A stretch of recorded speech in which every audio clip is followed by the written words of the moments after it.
How do we equip our families with a biblical worldview? How do we prepare the next generation for life? How do I grow in my walk with the Lord and in my marriage? If you wrestle with these questions, you are in the right place to find answers. Welcome to the Entrusting the Faith podcast. Welcome to the Entrusting the Faith podcast. I'm your host, Eric Rutherford, and today I have the opportunity to interview David Dusek. David is the founder of Cut Men Ministries. He is the author of The Battle, Tactics for Biblical Manhood Learned from the 7th Cavalry in Vietnam. He is a well-known conference speaker, has had the opportunity to speak all around the world, just a godly man, husband, and father, and so very glad to have this opportunity to chat with him. But before we start our interview, this episode is brought to you by my book, Leading Well at Home, How Husbands and Fathers Can Biblically Lead Their Families. So have you ever thought, I want to be a godly husband or father, but I don't know where to start? Have you ever heard that you need to do something to equip your family, but didn't know how to begin? Well, if so, Leading Well at Home will show you how you can love Jesus Christ, love and serve your wife and children, and take responsibility for discipling your family. You'll be encouraged and given action steps that you can apply so that you're moving forward. You can buy it online through our website at entrustingthefaith.com or leadingwellathome.com or anywhere books are sold online. You can also get a free excerpt on our website. All that information is in the show notes, so you can check it out. So now let's jump into today's interview. And so, David, so excited to have you on the show. Welcome. Eric, thanks for having me, man. I really appreciate it. Oh, it is my pleasure. It is my pleasure. Now, for those who, let's just start with the book, because I want to get to both the ministry and the book. So okay. What led you to write The Battle? Oh, wow. I'll try to give you the Reader's Digest condensed version of that. Our entire ministry is centered around using movie clips. I'm a movie buff. I believe, honestly, that if Jesus was wandering around today, he'd say, hey, watch this clip and then turn it into a parable. And I've used a lot of those in our live events. And so I was watching We Were Soldiers for about the 950th time. And I thought, man, that was a great point. That would really make a great men's book. And so I thought about it for a little while and I thought, yeah, I'll write a book, a men's book about the movie We Were Soldiers. And then I quickly dismissed it because writing a book about a movie that's based upon a book, I think, is second-degree plagiarism. Really, truth be told, it's like, how can I write a book about a movie that's based on a book? That's ridiculous. And then I heard God very clearly say, you need to get a hold of Joe Galloway. Now, Joe Galloway was the UPI reporter who's played by Barry Pepper in the movie, who was embedded with this 395-member battalion back in 1965 in Vietnam. And there's absolutely no way I'm going to get a hold of this guy. And so I Googled him, found his agent. 20 minutes later, I get an email back from his agent. 2 days later, I'm sitting in Concord, North Carolina, having barbecue with my man crush, this author who is just a legend from Texas. And I was asking him stories. And initially at the outset, Eric, I really was kind of deifying Hal Moore, who was the commander of this unit. And then I thought, I need to talk to the company commanders. And I had a little bit of access to West Point because I've spoken there multiple times, and all of the company commanders and then Lieutenant Colonel Moore were West Point graduates. So I started interviewing the company commanders and I started calling them in order. I called Alpha first, then Bravo, then Charlie. Alpha, Tony Nadal, said, we have a reunion every year. So why don't you just come as my guest? I said, you have a reunion like with all the dudes that are in the movie, not the actors, but the actual guys. And he said, yeah, we get together every year with our families. And this was back in 2012, and we got adopted basically into this 1st Battalion 7th Cav family. And so every year, my wife and I get to go to their reunions. And so I would take these opportunities to sit with these guys and learn how they fought and learn how they parented and learned what kind of husbands they were, talk to their kids, their grandkids. And suddenly I had this book, with all these tactics that I learned worked on a battlefield when they were outnumbered 5-1, 2,000 against 395. The same tactics, techniques, and procedures they use on that battlefield to win will win in our lives as men against the enemy that the Bible says wants to steal, kill, and destroy. And that's how it all kind of came together slowly but surely. It was not a Wow. fast process with trying to take movie clips, quotes from real guys, biblical principles, and actually thread it all together so it makes sense.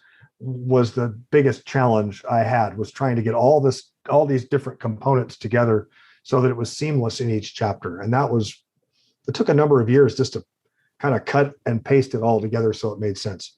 Wow.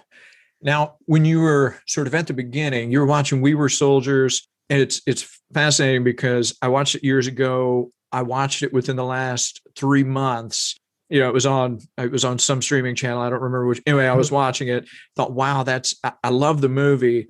What was it that drew your attention? You're like, oh, this really equates with sort of the biblical life of what men need to do. Was there something that just jumped out at you at the beginning before all the interviews? General Moore's life. I mean, really, we call him the general, but he was a lieutenant colonel. He's played by Mel Gibson in the movie, and he was a faith giant.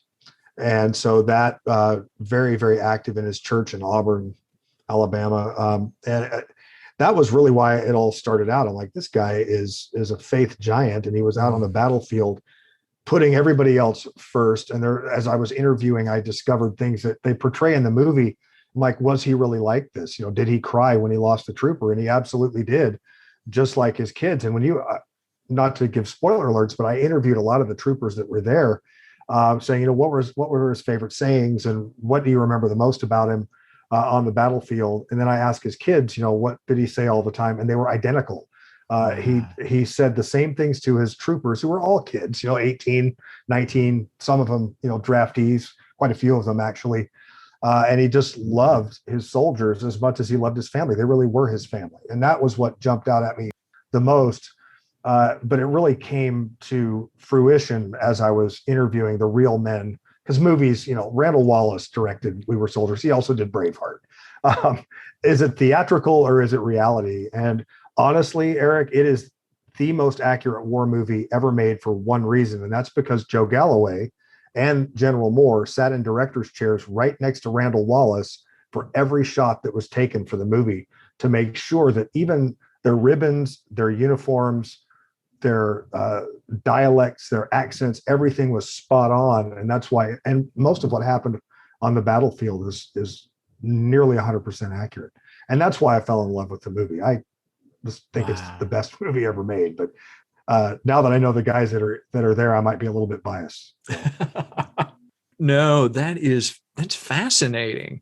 Now, you mentioned earlier too, and just kind of jumping into that, how would you say the spiritual warfare that believers face, how is that similar to the real warfare of the battlefield?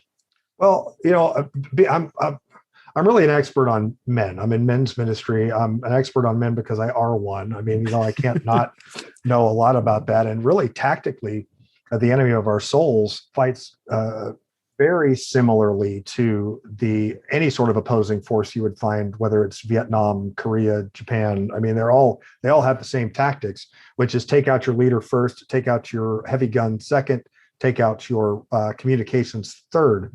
And because if you take out the leader, you throw the whole element into confusion. If you take out the heavy gun, your enemy can't do any damage to you, or they can when they take out the heavy gun, because you no longer have the upper hand.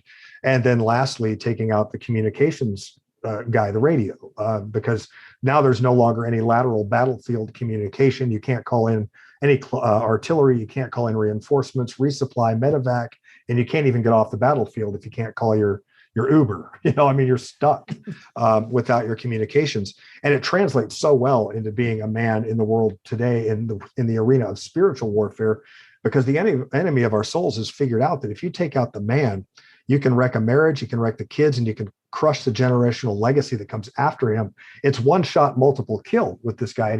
And he goes after men because we are less likely to communicate with our friends. We're less likely to be transparent because we really don't trust anybody. And therefore, since we don't trust anybody, we really don't have any relationships that are much deeper than an inch deep and a mile wide. So we're very easy to isolate, which is another great tactic that both the enemy in combat and your standard issue predator in the jungle uses. They don't go after the biggest, lion doesn't go after the biggest gazelle. He goes after the one that's dumb enough to be separated from the herd, down by the stream getting a drink. And so that's tactic number one, heavy gun. If you're in ministry, you're coaching, you're leading Sunday school classes. If you're speaking to larger groups of people than just one, now you're doing catastrophic damage to the kingdom of darkness while simultaneously helping God continue to reinforce his. So you're a threat. So when you're a man and you're doing that, you've become a double threat. You're an officer. You're the leader. You're the biblically ordained spiritual leader of your home, family, community, marketplace, church, and the world. And you're also preaching the gospel. Then you're a pretty big target. And the enemy's going to want to take you out, just like he would want to take out the officer who jumps off of a helicopter. And then lastly, communications.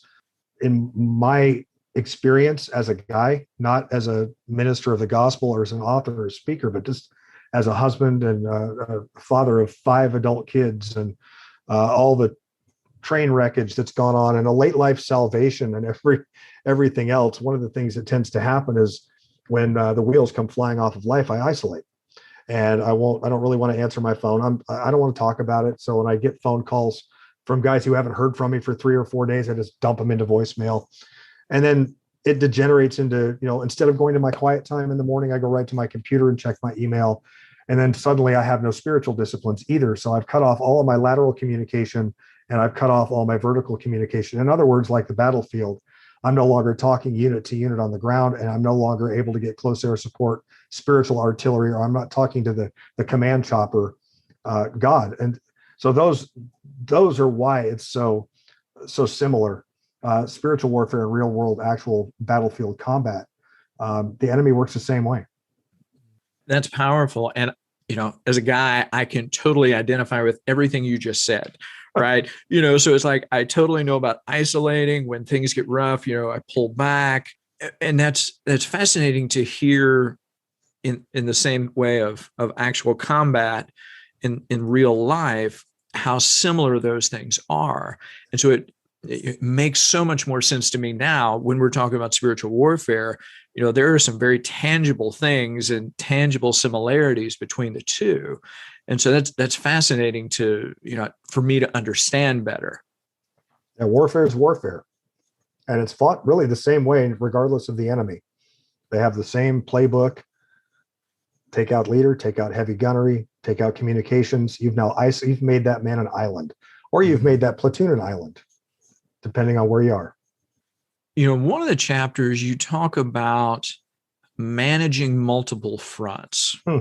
So what's that look like in the life of a guy? What's that, and how that's carried out?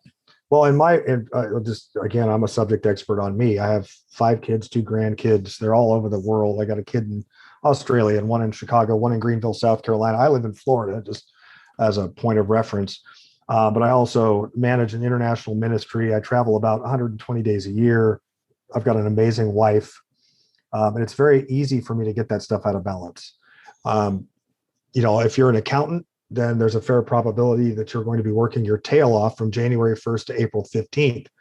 But at some point, you have to have some balance at home because your marriage can fall apart if you're paying too much attention. Pastors, your marriage can fall apart if you're focused so much on the marriages in your congregation that you forget to focus on your number one ministry, which is the one at home. And I really lead that whole chapter off with, if your ministry at home is no good, your ministry to other people is no good either, because that's where God planted us first. And so managing multiple fronts means you're managing work, you're managing your life, you're managing your spiritual disciplines, which is number one. The overarching part of all of our lives is our relationship with Jesus Christ is what everything else flows out of, whether it's work, family, parenting, how much we have financially, how much we don't have financially. It's all funneled through. Nothing catches God by surprise. It's all filtered through his fingers. So we have to first acknowledge that. And secondly, but just making sure that we're paying attention to a balance of work at home, that we always say the world just eats your kids for lunch, especially when they're middle school and high school age. And then they all go off to college, and Lord willing, we've trained them up in the way that they should go so that they don't depart from it when they get to the university. But then the world is throwing everything at them. And so focusing on that kind of training at home is another part of managing multiple fronts, making sure that home is a safe place for kids, because we have a special needs son and the world isn't very nice. And we want him to feel like he's no different from the other four. And I think we've done a phenomenal job. As a matter of fact, I don't think he feels that there's even the least little bit of disability in him at all. But that's what we do at home. We love our wives first. We love our God first. We love our wives second. We take care of our kids. And then after that, we deal with our ministry. And then fifth position is our job. And if we ever get any of that stuff out of order, God is a jealous God, and he will set that order right no matter what it takes. So that's really just a Reader's Digest condensed version, 35,000 foot overview of that particular chapter, because it is packed with stuff that I learned from the war fighters themselves. I learned from God, and I also learned from my own successes and failures. I'm pretty transparent when I write a book. So you know me pretty well by the time you're done with anything I write. That's powerful too, because, it's all about priority. It's all about order. It's all about taking care of the primary and, secondary and so forth. And I know as a husband, as a father, I know the times when things in my life seem most out of whack, it's usually because I've screwed up the order. I'm focusing on the wrong thing first. Yep. Well, when your wife knows that you haven't spent any time in the Word in a given morning, then you end up being pretty transparent. And my wife can actually tell when I haven't been in the Word for probably 2 days. If I haven't done my quiet time, she can tell just by the way I react, my attitude, the words that come out of my mouth, because out of the mouth, the overflow of the heart speaks. And she can tell without even getting up. I'm up way before she is, and she knows if I'm not in the Word, she can call me out on it pretty quick. Wow. But that's why I've got buddies in my life who make sure that I do have my priority, my correct order of priority, I guess is the right word for it, because that's critically important for every man, is to have other guys in their life. Let's kind of build on that, because it is important. What keeps us from seeking it out, and what are some ways that we can sort of break through that isolation? Because you talked about isolation earlier as one of those default mechanisms for guys. Yeah. What's something we can do to sort of break out from that? What is that motivation where we just I just want to be alone, and how that makes us very vulnerable? Well, I think we've, at some point in our life, I don't know exactly what age it is, and this was in my first book, but at some point in our life, we've forgotten how to make friends. On the kindergarten playground, everybody could play. When I was growing up, it was Hawaii 5-0. That was the game. Of course, none of us had actually seen Hawaii 5-0 because we were 6, and our parents would put us to bed long before the show was on. But we all wanted to be McGarrett, who was the lead guy, and Dano was the right-hand man, and nobody wanted to be Dano. Everybody wanted to be McGarrett, because you could say, "Book 'em, Dano." That was the big line everybody said. But kids would come up and they'd say, "Hey, can I play?" And man, there was always room for more bad guys and more uniformed police officers. We could have as many people playing as we wanted. We never asked them what they did for a living, what their socioeconomics were, what they drove, how many kids they had, because we're all 6. It was just, that's what happened. And somewhere along the line, we get so focused on everything else, provision. Part of it is because I don't think we have a really great rite of passage into manhood from boyhood in the Christian faith, like they do, for example, the bar mitzvah in the Jewish faith. I mean, everyone seems to have a pathway to manhood that actually has some requirements to it. Ours is, you got your license, you're going to college, congratulations, you're a man. And then we've lost touch with everything. Now, why don't we do it? I think we have made a series. I didn't grow up in the church, so I've been a really great casual observer. And I had 30 years of the previous life before I met the Lord. So I'm your worst enemy when it comes to a Saturday morning pancake breakfast, because no relationships will ever be formed one Saturday a month, and any more than your wife would have married you if you took her out once a month for pancakes for an hour. You can't ever develop a relationship with anybody. And I've come up with this little algorithm. Time develops trust. If I don't spend time with you, I'm not going to trust you. And then trust will create relationship. And then relationship will open the door to discipleship. And you can't do those out of order, and you can't rush the fruit. Trust is earned. And the only way you're going to earn my trust is to spend time with me and not burn me. And if we get that far, then we'll have a relationship where I will go from saying, hey, how about them Gators? I'm a Florida boy. How about them Gators? To, I think my wife really hates me right now, or I have a kid that I'm really struggling with who hasn't called me for 6 weeks. The problem is we don't create that environment in the church. And we as men all feel like we're the only ones struggling with something.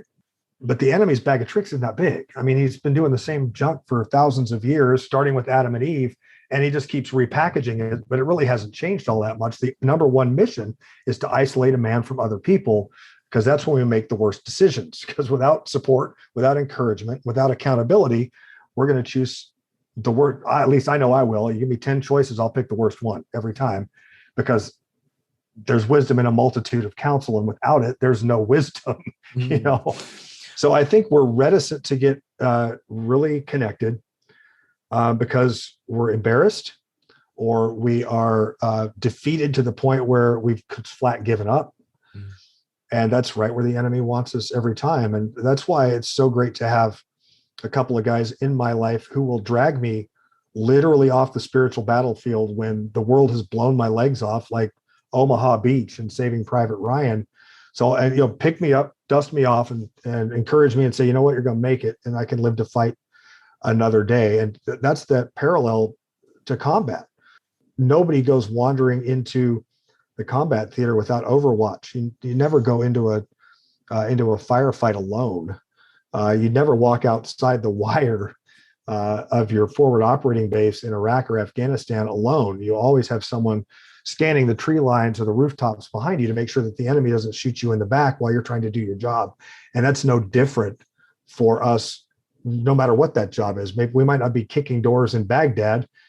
We might be, writing legal briefs at a law office, but we still need that Overwatch, because left to our own devices and without any support, encouragement, or accountability, we're going to get. It's not a matter of if we're going to screw up. It's a matter of when. Because the enemy will continue to throw bait in front of us until we finally take it. I think that's very accurate. It's that when. It's not if, it's when.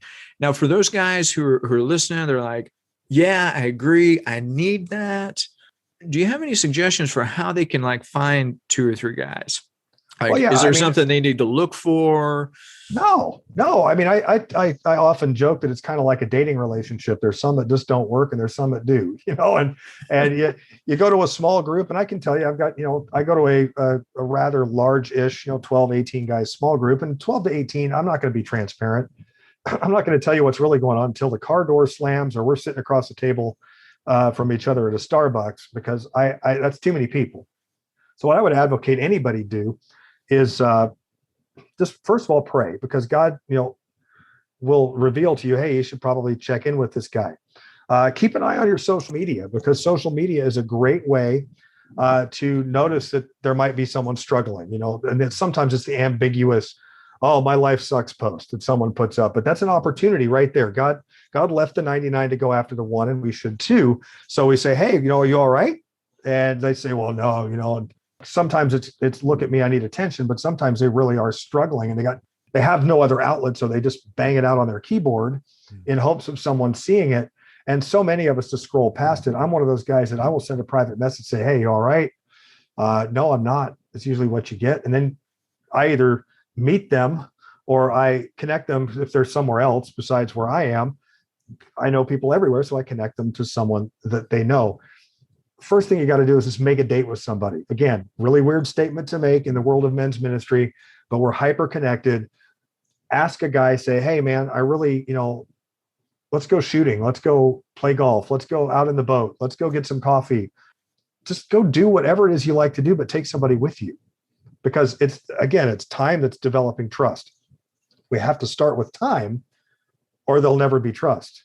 And it'll never even be remotely reciprocal, because they don't know us. We don't know them.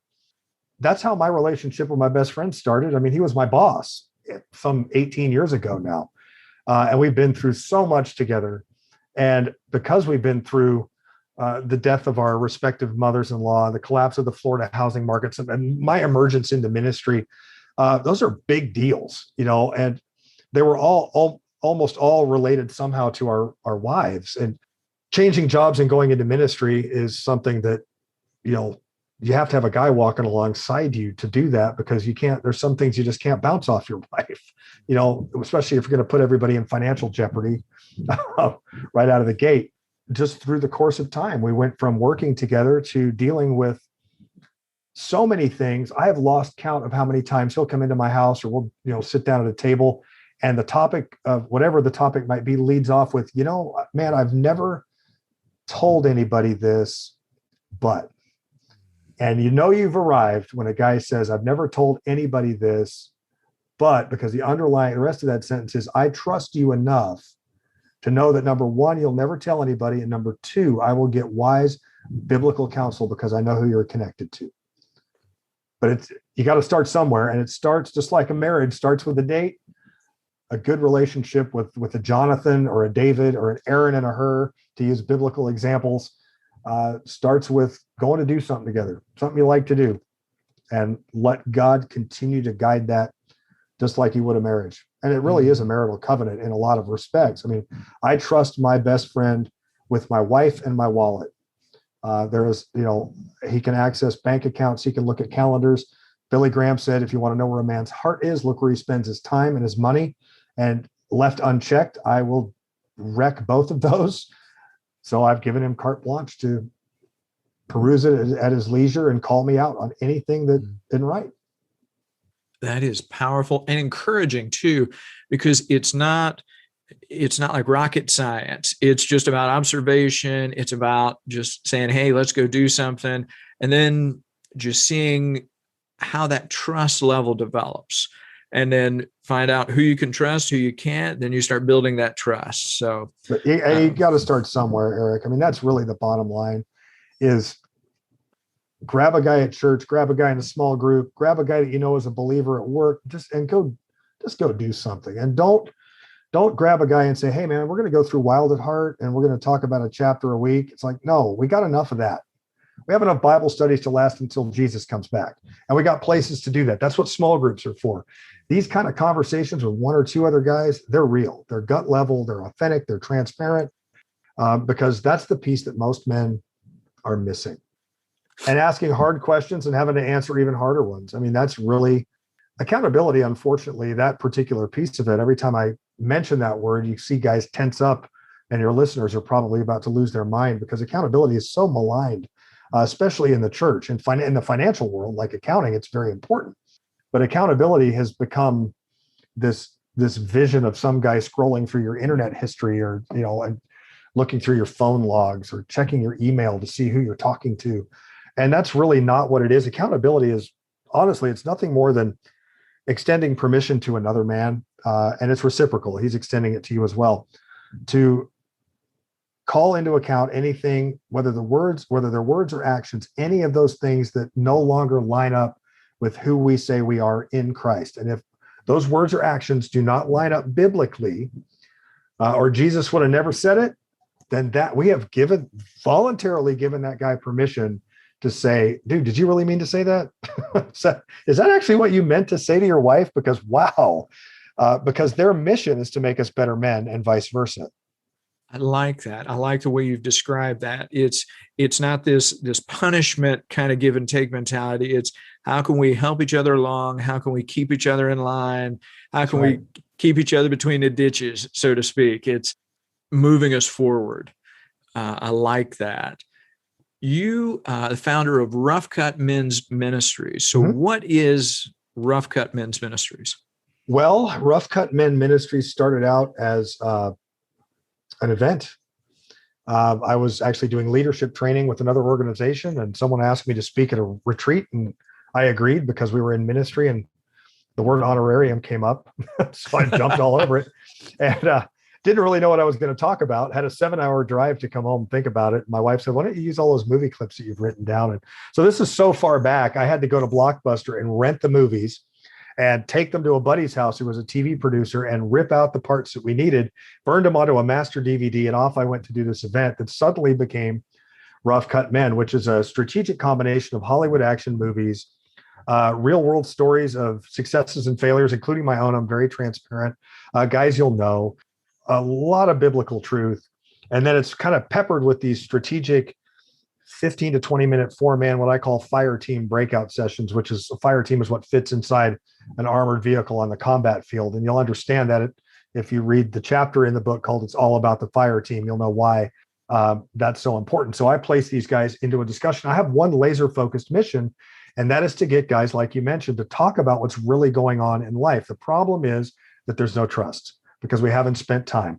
And I don't want to be a one-off event. I joke that, this is like a dress rehearsal for eternity, and we now get to hang out together for a weekend. So I do a Friday night, Saturday, half day, or a full day Saturday, 4 different sessions that deal with isolation, support, encouragement, accountability, legacy, fathering, soul wounding, and then relational reconciliation is kind of what I close out with, because Jesus was an agent of reconciliation and we all have broken relationships. But I do it in the context of Top Gun, Saving Private Ryan, Armageddon, Walk the Line. I mean, they're all guy movies that we all love. And it's like probably nothing you've ever seen before, but it works. And the goal is to get a group of guys who may have already been meeting, maybe even it's a church ministry to men or a denomination, who just need a little shove into transparency. How do we get guys connected to small groups? Most guys don't even know they need to be.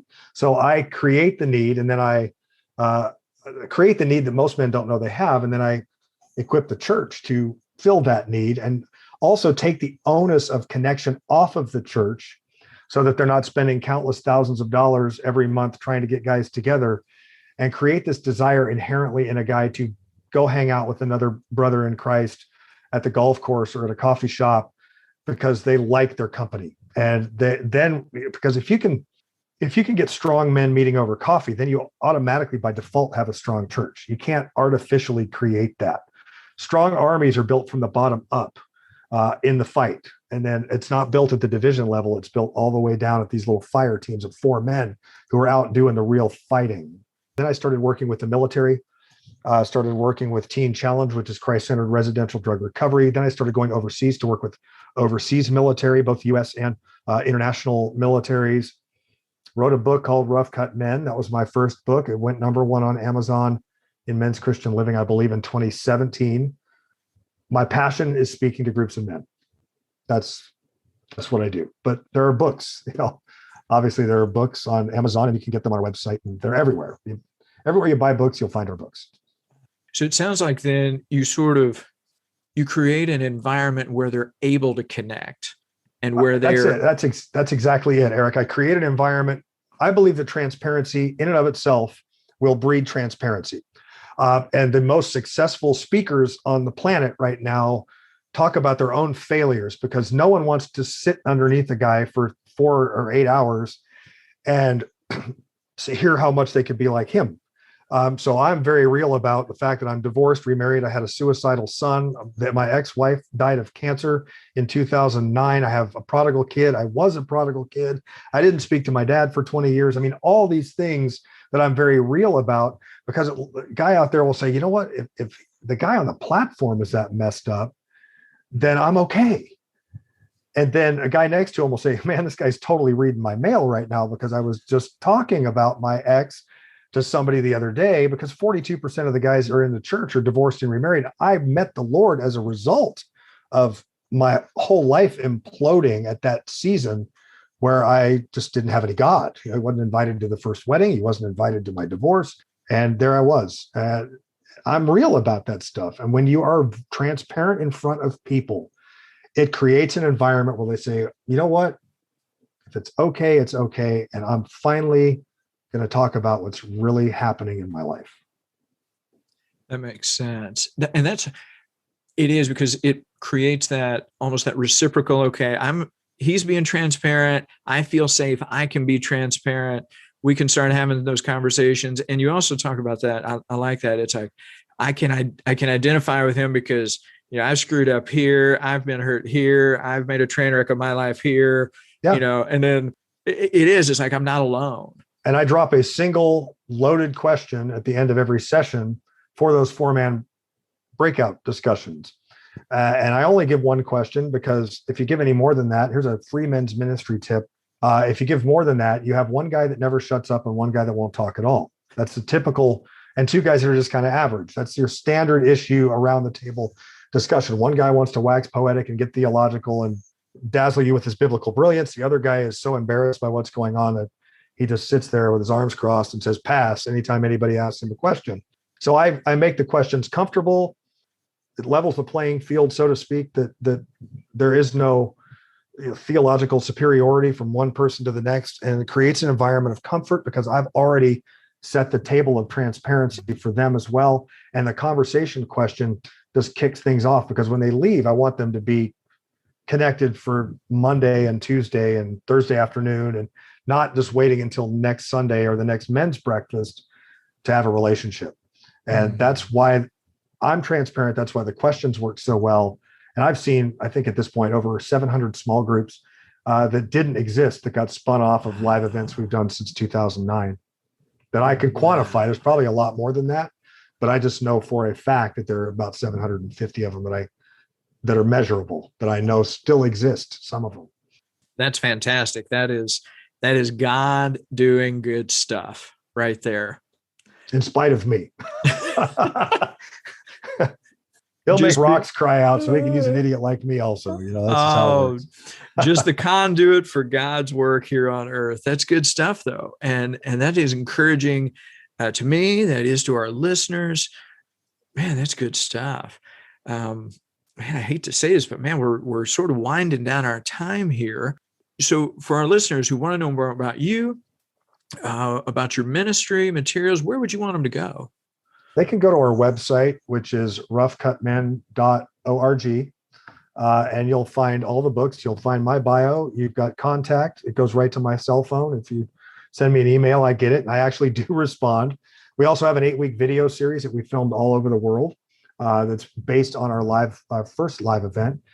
It uses all the movie clips. So we filmed all over the world. Wherever the movies were filmed, that's what we did. Released that to the church. It was originally created for the military. Released that in November of 2019, just in time for an unplanned pandemic, which was great because it was Zoom capable. So lots of guys were leading their small groups through our video series. And it's the same content I present live. I travel the world, first and foremost, a speaker. So obviously there's an event drop-down tab on the website that tells you all about how to bring me to your church or your group, if that's something you're interested in as well. But roughcutmen.org. You'll find everything you need to know about me and probably some stuff you don't. Oh, that's awesome. Well, David, just for everybody listening, we're going to put all that information in the show notes. You can access it and find everything about David.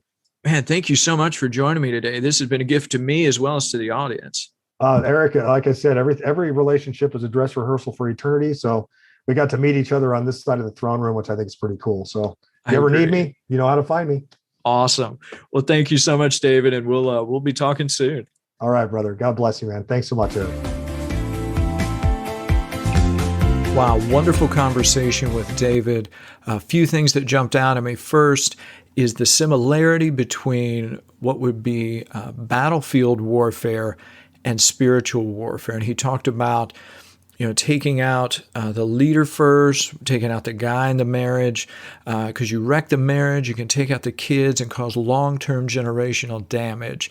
And so that is one of Satan's tactics, to take out the guy. The second way is, to try and take out that heavy gun, right? And so as a guy, if you are in ministry, whether that's you're leading a Sunday school class, a small group, whether you're teaching somewhere, it doesn't have to be full time.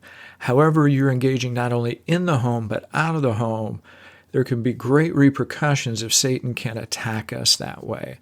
Third way is to take out that communications, right? So as a guy, when we are under attack, we isolate. And what happens then is we avoid our time with the Lord. We're not seeking Him. We're not talking to other people. And bad things happen when we isolate. So 3 really good observations from that comparison. Another thing, our relationship with Christ is the basis for everything else. And that if that relationship is not good, the rest isn't going to be good either. Talking about that formula he had, where time develops trust, trust will create relationship, and relationship will open the door to discipleship. So for guys, that time, that trust, that relationship, that's how we do discipleship. And I love how he talked about if you have strong men meeting over coffee, and then you're going to have a strong church. So if we are getting together on our own, having those tough conversations, encouraging one another, then the church is going to be strong. So wonderful conversation. I got to give another plug for his book, The Battle. I recently read it. Chapters 5 and 6 are worth the price of the book alone. The whole book's great, but if you only read those 2 chapters, it's worth it too. Chapter 5, it's all about the fire team, those guys right around you. Chapter 6, know your enemy and your resources. Great book. Check it out. Also, check him out, his website, roughcutmen.org. So, wonderful conversation. If you found this episode helpful, please leave a review for us wherever you listen to podcasts. Doing so will help others to find us. Check out the show notes for resource information. We encourage you to do that for links and other references.